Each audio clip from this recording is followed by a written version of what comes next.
Hi all and welcome to my Ida Hobbit reading. I'd like to first take the opportunity to thank Leeds LGBT+ Literature Festival for organising all of us to do these entries, and special thanks to Emily for all the incredible work she does all year round. So, my name is Councillor Hannah Bithell and I am LGBT+ member champion on Leeds City Council. Last year we ran a writing competition for 11 to 16 year olds. And today I'm going to read you a small number of the hundreds of wonderful entries that we received. The entries all vastly had one thing in common, and that was highlighting the difficulties that we all face from homophobia, transphobia and biphobia. And so it makes them incredibly pertinent to this event. This first one is titled LGBT+ History Month Creative Writing Competition. Someone once asked me if I'm happy being trans. I remember being ever so polite, but inside wanted to scream. I wanted to scream the one word that constantly resides in my head, bouncing around my skull, begging to be released out through my sealed shut lips. Dysphoria. It's a short word, which is ironic due to the impact it can have on so many lives. So many lives we have lost to such a simple and short word. Glancing in the mirror and seeing yourself may seem like such a fundamental, mundane occurrence, but it is truly a luxury, one that I could only beg for. Transgender people don't glance in the mirror and see themselves. They all linger on their figures, distorted in funhouse mirrors. Funhouse mirrors everywhere, all the time, their contentment often shattering at the mere sight of themselves, waist too skinny, shoulders too slim, eyelashes too long.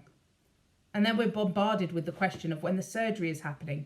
I'm 15 years old, but my body and my sexual organs become a topic of people's casual discussion. A privacy that I'm not allowed, yet another normalcy stripped away until I feel that I am standing naked in front of these people, my peers. Surgery is a scary thing, but a lifeline for many transgender people. But for some, the future is bleak. Hopes of contentment and normalcy shattered. A colossal waiting list, years long, or a sum of £5,000 just to remove 2 lumps of fat. These 2 options stay with you, a looming decision in the distance. Many can't wait, afraid living with themselves any longer will be unbearable. Many can't even begin to comprehend the looming stacks of money, lost and gone. All that money feels like another hurdle to be conquered in life. But life isn't a hurdle race, it's a sprint. And so much time is wasted clawing, dragging, scraping to get over obstacles that everyone else can just step over. And so hate from other people can be nothing compared to the hatred we feel for our bodies. Meaningless comments and sniggers behind my back fly by me.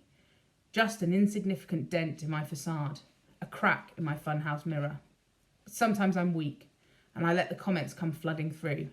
They distort my reflection to the point where I'm unrecognisable. And so to that someone who asked me if I was happy with being trans, I wish I had spilled all this out to you.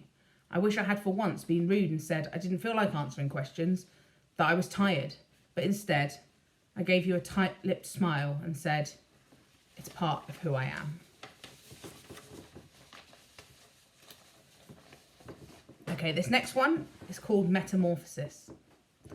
I had been hanging from the same creaking branch for months now, terrified to emerge from my cocoon where I felt safe. I had been in this regular shell for a very long time and wanted to burst out and spread my wings. But I couldn't pluck up the courage to do so, as I had no clue as to what awaited me outside. Every day inside the shell became increasingly tough. As the colours of my wings were developing more and more and becoming more vibrant, I was in extreme agony due to my wings becoming so large that they were being crushed by the hard wall around them. It's time, I told myself. The very next day, near to lunch, I walked to my father and asked him to sit down at the dining room table beside me. My heart was beating out of my chest. What if I told him and he didn't like what he heard? What if I wasn't accepted? Thousands of thoughts like this one were racing through my mind, but I had to explain to him. I couldn't stay inside my cocoon any longer. In a moment of courage, I burst out of my cocoon, and all my previous worries were swatted as his reaction was contrary to what I had assumed it would be. He was extremely supportive. This gave me confidence that the whole world needed to see my beautiful wings. So I came out to the world on social media, receiving thousands of positive comments about my bravery and hardly any negative ones. For the next few days, I felt as if I could fly. I had absolutely no worries in the world. I journeyed to school on Monday morning with a spring in my step. I was the happiest student alive. However, as I approached the school gate, it became apparent to me that 3 older boys were standing next to the gate, and 2 of them kept glancing over to me. It's fair to say that I wasn't bothered at all, as I couldn't see any reason why they would be waiting for me, so as I walked by, I greeted them. A few steps later, I felt a hand grasp my right shoulder and was hurled to the ground by one of the boys, as the other 2 were shouting "faggot" and "gay boys don't belong here" at me. The one who held me to the ground was punching my face repeatedly, with no sign of stopping. I passed out. At this current moment, I'm in a hospital bed. My wings have been crushed. And then finally, to end on a slightly lighter note, this entry titled LGBTQ Sickage Rap Bruv In It Mush. I'm going to attempt to rap for you. Yo, I'm gay. Don't like it, get on your way.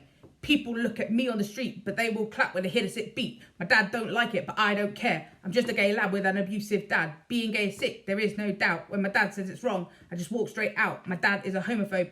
I know it's true. He thinks it's wrong to be gay and a Jew. You can be gay whatever age, religion or race. Gays are normal.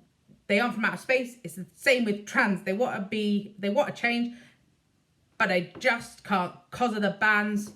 So like gays, which I have to admit, I really both enjoyed reading and, with surprising regularity, attempting to perform. Thank you so much. I hope you enjoyed those. It shows off just how incredibly talented our young people here in Leeds are, and I am consistently proud of them. Thanks very much.